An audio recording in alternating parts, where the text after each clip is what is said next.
Cameroun, dans le village de Niafanga, au pied de la cordillère des Ndjanti, dans l'arrondissement de Ngoro, département du Bam-Ekim, région du centre, vit une communauté africaine authentique.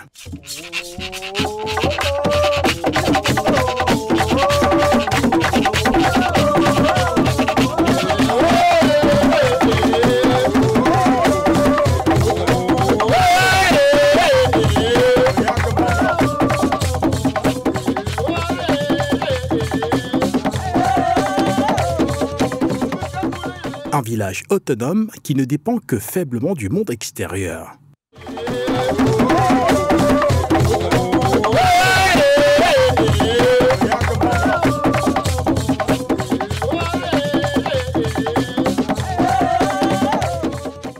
Comme dans l'Égypte antique, les membres de cette famille produisent plus de 80% de leur consommation courante.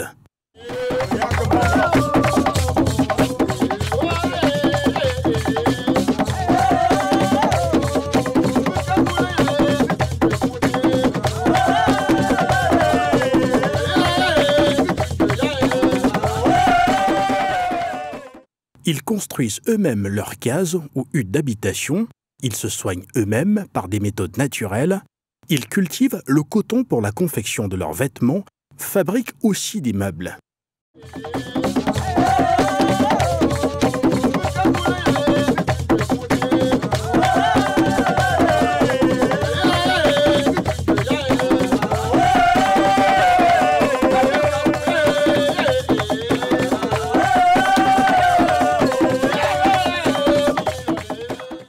Sur le plan spirituel et religieux, ils honorent leur propre divinité dans le bosquet sacré dédié à la lumière. L'organisation Safe Africa, à travers l'école traditionnelle africaine des mystères, se donne pour mission de pousser les Africains vers une renaissance d'abord spirituelle, basée sur une approche qui vise un développement intégral, endogène et durable, vers une indépendance totale de l'Afrique. Pour l'association Safe Africa, l'Africain, pour rester maître de lui-même, doit impérativement être indépendant sur le plan spirituel et matériel. Il doit pouvoir manger, il doit pouvoir se vêtir, il doit pouvoir se loger, il doit pouvoir se soigner lorsqu'il est malade, il doit pouvoir vivre dans un environnement où il acquiert une éducation qui lui permet de pouvoir subvenir donc à cette harmonie entre son environnement et lui. Ça, c'est dans son aspect charnel. Maintenant, dans son aspect spirituel, il a aussi besoin de vivre en harmonie avec son environnement, d'être en paix avec lui-même, de pouvoir vivre sa profondeur de l'être et de pouvoir communiquer et communier avec la nature et la divinité. Au village Safe Africa, l'homme vit dans la quête d'une connexion parfaite et d'un équilibre perpétuel avec l'ensemble des règnes qui l'entourent, minéral, végétal et animal.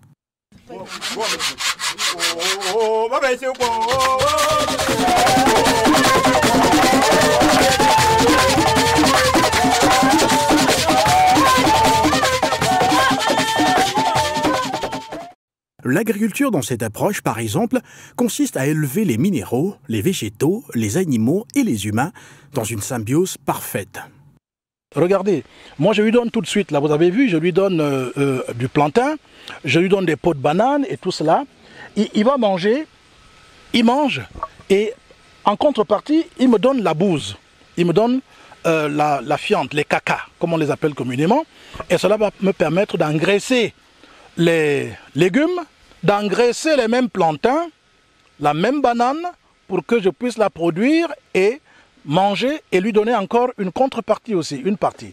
Donc vous voyez que finalement, si on regarde que l'Africain doit devenir autonome, il faut qu'il puisse pouvoir produire lui-même ce qu'il mange. Il ne devrait plus importer quoi que ce soit, puisque l'Afrique est une terre tellement d'une richesse immense qu'on peut tout produire en Afrique. Et donc, il faudrait le faire à travers l'élevage, à travers la culture des sols et la protection de ces sols, et pouvoir donc ainsi nourrir non seulement nous-mêmes, mais aussi l'humanité. Et c'est pour cela que notre perception du végétal ne doit plus être la même perception que celle de tous les autres hommes. Elle doit être une perception basée sur la connaissance de ce que c'est qu'un arbre, Dans ce cotonnier, vous allez voir la graine de coton que vous voyez là. Vous savez très bien qu'on fait de l'huile à partir de cette graine de coton. Et vous savez, sur le plan spirituel, le symbole de l'huile. Donc il y a non seulement de l'huile ici, mais il y a aussi un germe à l'intérieur de cette graine de coton. Ce germe représente l'esprit qui est dans le cotonnier. Et à partir de ce germe, il est possible que la vie puisse être entretenue. Donc, le coton, ce n'est pas seulement pour le vêtement, mais c'est aussi pour entretenir une relation entre l'esprit de l'homme et l'esprit du végétal. Et du coup, on est en plein dans ce qu'on appelle l'animisme chez les Africains. C'est pour ça qu'on dit que les Africains sont animistes. Parce que nous savons qu'il y a une âme dans les végétaux, il y a une âme dans les minéraux, il y a une âme dans les animaux, et il y a une âme dans l'homme, dans l'esprit. Et donc, à force de vivre en harmonie avec l'environnement végétal, minéral, animal et humain, automatiquement, il y a une relation spirituelle extraordinaire qui contribue à l'autonomisation de l'homme, à son bonheur, à sa quiétude, à sa sérénité et à la paix. Donc, quand le touriste vient dans ce village, Save Africa, en repartant, il a appris à devenir autonome. C'est-à-dire, il va en sachant que désormais, je sais comment cultiver, élever les animaux pour pouvoir manger convenablement. Il sait comment est-ce qu'il peut cultiver du coton pour pouvoir tisser son vêtement comme celui que je porte là, pour pouvoir s'habiller convenablement. Il sait qu'il peut très bien utiliser le raffia tel que vous le voyez là partout ici pour construire ses maisons et désormais assurer l'autonomie par rapport à l'habitat. Pour que l'Africain soit donc autonome, il faudrait juste au final qu'il prenne conscience de la richesse de ses terres, des êtres, des hommes et des âmes qui prolifèrent dans son espace avec lesquels il doit vivre en parfaite harmonie. L'autonomisation de l'Afrique ne peut arriver que si les Africains prennent d'abord conscience de leur mission sur la terre, de leur richesse qu'ils recèlent, et ensuite de la dimension spirituelle qu'ils ont, de telle sorte que la renaissance donc puisse commencer d'abord par la transformation de la mentalité. C'est très très important. Sur le plan spirituel, l'autonomie c'est quoi? C'est ne plus chercher la paix, l'harmonie, le bonheur à l'extérieur de soi, mais le chercher en soi et dans son environnement immédiat. Et du coup, lorsqu'on entretient une relation parfaite avec toutes les créatures, y compris donc les animaux, les plantes et tout le reste, automatiquement, il y a une plus-value sur le plan spirituel. Parce qu'on est en équilibre, on est en paix, on est en harmonie avec tous les éléments de notre environnement et ça nous élève et on devient autonome. On n'a plus besoin d'aller chercher une divinité à des distances ou n'importe où, comme c'est le cas en ce moment où les religions importés qui sont venus se déverser en Afrique tentent de venir apprendre à l'Africain comment il doit être en harmonie avec la nature. Or, en pratiquant l'élevage, l'agriculture et tout cela, et nos traditions d'ailleurs africaines le prouvent à souhait, que nos parents, nos ancêtres ont toujours vécu en harmonie avec l'environnement. C'est d'ailleurs ça qui représente aujourd'hui ce que nous appelons nos traditions.